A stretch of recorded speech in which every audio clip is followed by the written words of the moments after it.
Hi, my name's Hannah Abrahams, aka at Childhood Minded, and I am an educational and child psychologist as well as a mum of three. I am jumping on to Coro Kids today to talk a little bit about supporting the transition to school, not only for your child but also for you.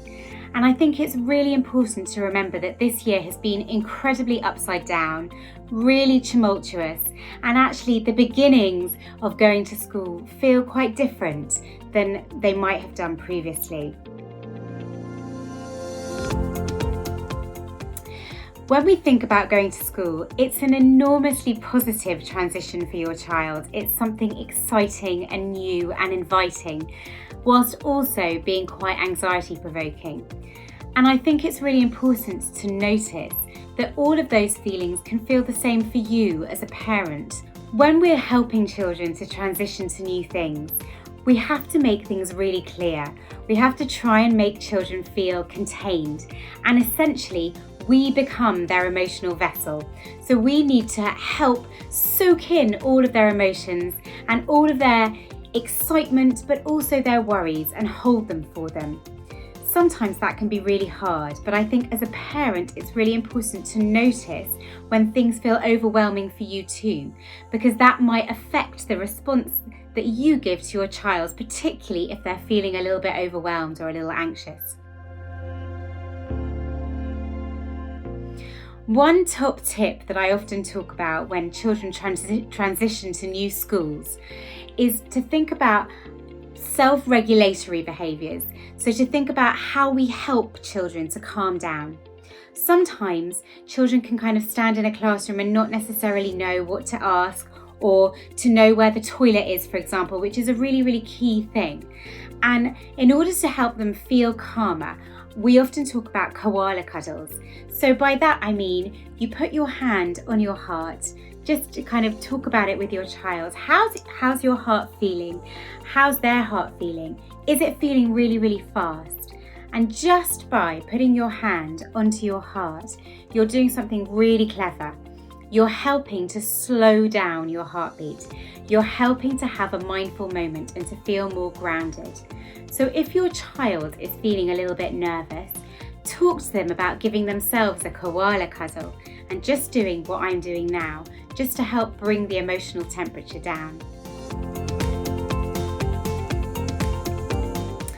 Another thing that can be really helpful with transitioning into primary school in particular is to help your child to understand the new routine, the new boundaries and the new expectations, and you modelling how the day might look. So you can have mornings where you play dress up, and by that I mean putting on your new school uniform, wearing your new shoes, pretending that you're the teacher and just waving goodbye and saying to mummy, I'm going to see you later. I'm going to see you after we've had snack time and playtime. Be specific with your children about when you're going to be able to pick them up, because the concept of time is such a difficult thing for a child to judge. So the more specific and explicit you are, the more helpful you are in helping them to understand the day.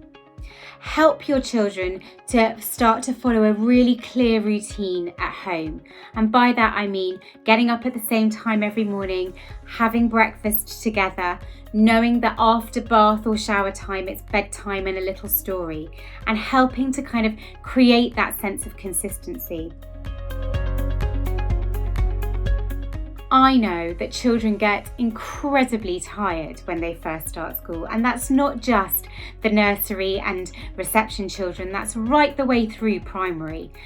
Often as parents we kind of have this hope that we're going to have lots of lovely play dates in the playground or the park after school, and sometimes children just need to come home and decompress and have time to just be and breathe.